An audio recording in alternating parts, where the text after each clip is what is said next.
Hello there. Hello there.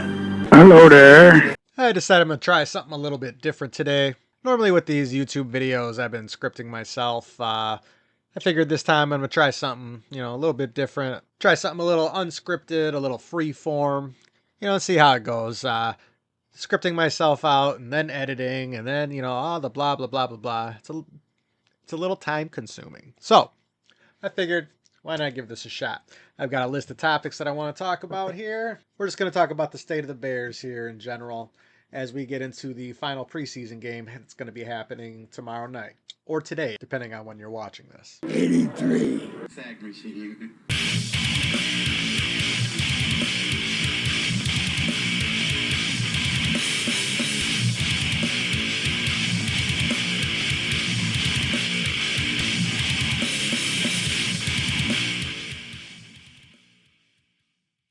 The first piece of news we have to talk about here is Tyson Bagent getting his 2-year, $10 million contract extension. It's definitely good for the kid. Very happy for him. Spent a lot of time in a crap offense, and then along comes a coaching staff that actually knows what they're doing, recognizes that you are putting in the work that is necessary, and the team goes and gives you 2 years for $10 million. And according to Shireen Williams of Pro Football Talk here, Tyson Bagent is the first Bears quarterback to have his contract extended since Jay Cutler.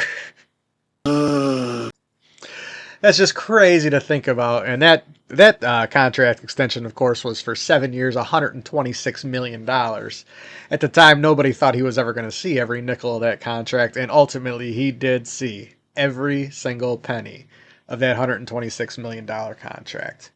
This is certainly a little bit different. Obviously, 2 years, $10 million. This definitely solidifies him as the backup. There are a lot of people in Bears fandom that want to see this guy as the starter. This contract should tell you right here that this is exactly what the team thinks of this guy. He is the number 2. Number 2? Number 2! So it's good to have somebody that you can trust. And who knows, maybe he can parlay this at some point into a starting job. You never know. He can Matt Flynn himself. But then that's a bad comparison. You don't want to be Matt Flynn. I mean, the paycheck was nice, but the Matt Flynn got beat out by Russell Wilson, the 4th round pick. Was he 4th round pick? I believe he was 4th round pick. 3rd rounder, 75th overall. Anyways, moving on, we will get to Caleb's performance next.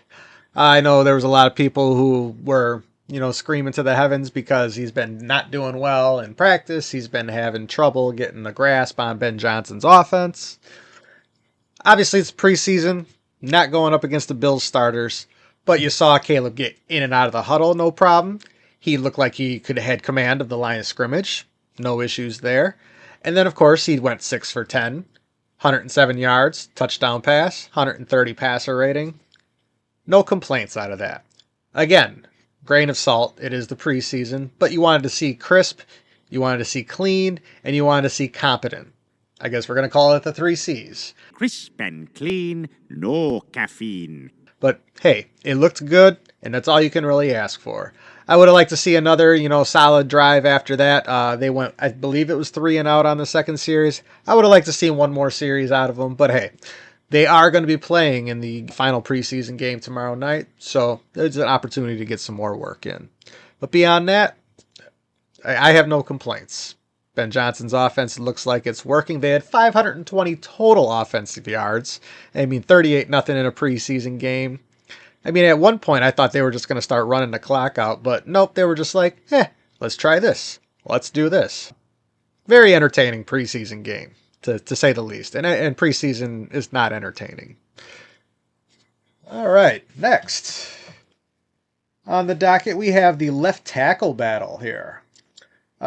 Interesting developments here. As you know, going into the season, I was concerned about Braxton Jones' availability. He did report to camp with one leg a little bit skinnier than the other. However, he played, I think it was almost the entire first half of the first preseason game. He was definitely out there for a good chunk of time during the second preseason game. What I think is the interesting part of this is when the Bears went and picked up somebody else to insert into this this fight.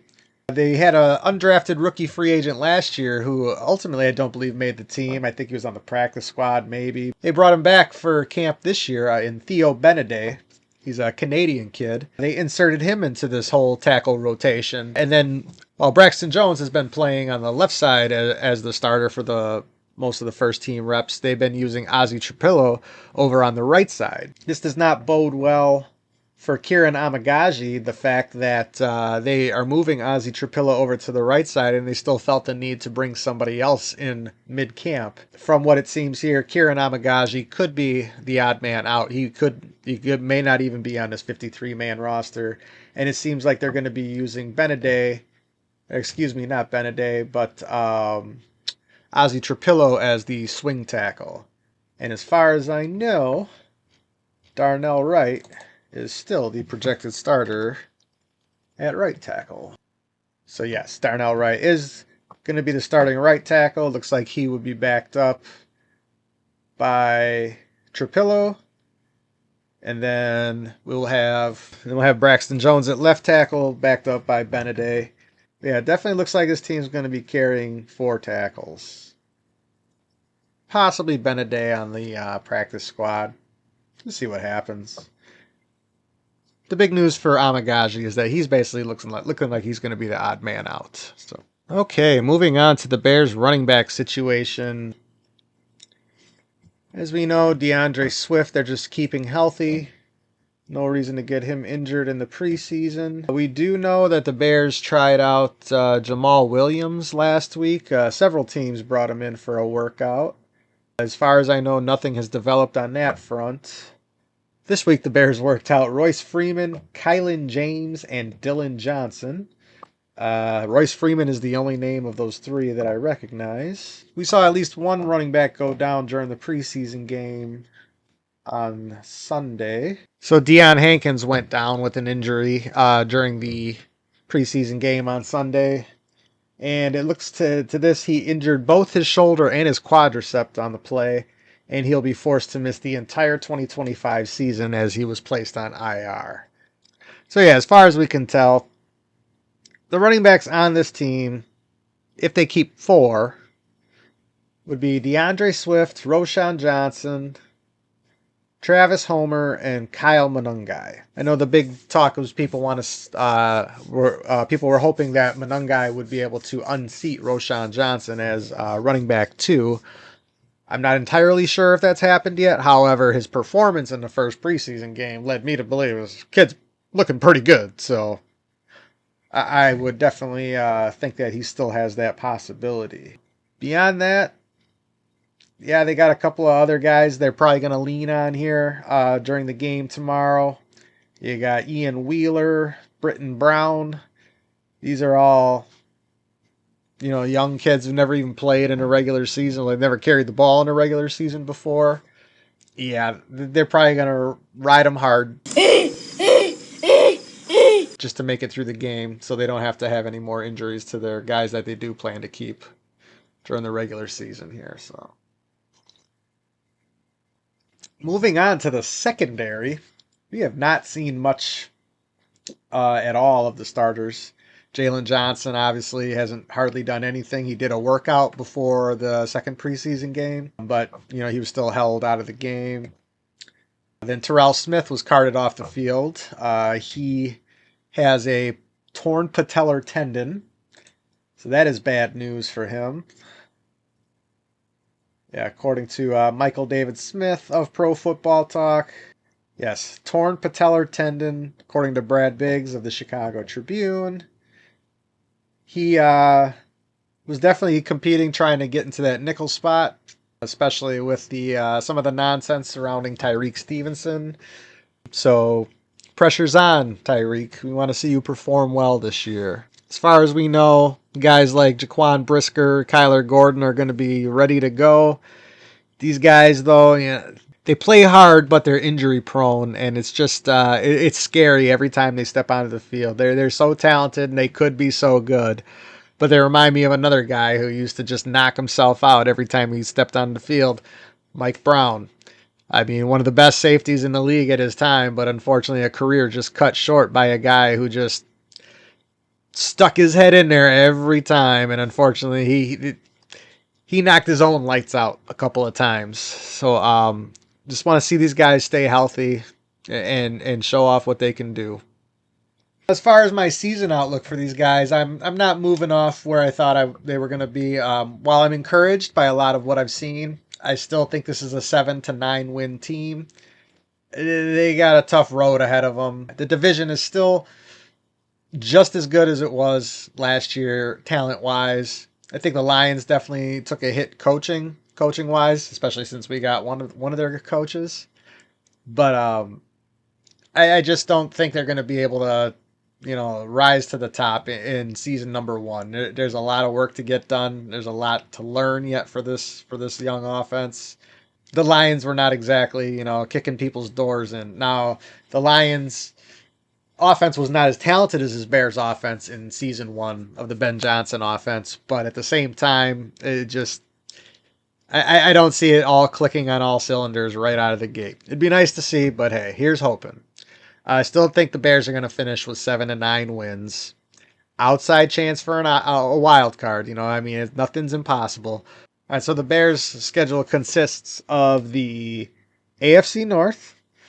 You got Baltimore, you got Pittsburgh, Cleveland, whatever, Cincinnati. So that's definitely not going to be fun. And then you have the NFC East, which of course, means you'll be playing the defending Super Bowl champions, who I believe are still going to be the best, probably the best team in the league this year, talent or otherwise. Washington again, get to try to take one back after that Hail Mary of last year. It is in Washington again, so that'll be interesting. Another Monday night game. The Bears' schedule is not filled with cupcakes by any means this year. They definitely had it easier last year than they will this year. So, 7 to 9 wins. Possible wild card should one of these other top teams get injured, just suck outright, which, hey, it happens. Beyond that, I do have one other note for Bears fans this year. This is a PSA for Bears fans who will be attending games at Soldier Field this year. This is in regards as to when to cheer and when to shut the up. Now, I'm tongue-in-cheek, sort of, when I'm saying this, but at the same time, Bears fans just do not understand, for whatever reason, that the noise that they make affects offensive play calling. It just does. We've seen it in many stadiums. Hell, in Seattle, they built a stadium designed just to affect the visiting team's offensive play calling. Now, I know as Bears fans, we don't see great offense very often, if ever. So when we see a great play on offense, we get excited and we want to cheer for it. And that's great. You can absolutely cheer when a play's happening. But once it's over, if they haven't scored, they got 40 seconds to get the next play call in. Ben Johnson has 25 seconds to get the information that he needs to into Caleb Williams. And he wants to do it at even less time than that because we want to get Caleb to the line in order to diagnose the defense and then call an audible if necessary. If we don't shut up, if we're screaming our heads off because the last play was so great that the quarterback can't get the call from the head coach, we are doing nothing to help our team win. So, after the Bears have a great play, or they just get a first down, or whatever positive yardage they gain, if that isn't a scoring play, cheer, and then please shut the up and let them get back to work. These guys want to win, and we want to see them win. And as fans, we need to do our part to help them out. Now, on the other hand, when the Bears are on defense, go ahead and scream your heads off. Remember that air raid siren or bear raid siren that was so popular after the 2018 game against the Rams? That's when you're supposed to cheer. That's when you're supposed to go crazy. That's when you, as a fan, cause problems for the visiting team's offense. So please, please, please help these boys out this year. And when they're on offense, trying to get that play call in, shh. Please and thank you, Bears fans. Other than that, I have nothing else for you guys. I will be live streaming the final preseason game tomorrow against the Kansas City Chiefs. The Bears and the Chiefs will both be playing their starters for a period, so that should be interesting to witness. The last time we got to see the Bears and the Chiefs play, it was on national television, where the Bears took an absolute beatdown in front of Taylor Swift fans who were seeing Taylor Swift attend a football game for the first time. Oh, what an experience that was. At least it's the preseason, so we won't have to sit through too much pain this time around. But beyond that, I will be here tomorrow evening. I hope to see you guys here. Please like, subscribe, and share the video. And I will be seeing you guys during the regular season for all sorts of Bears shenanigans.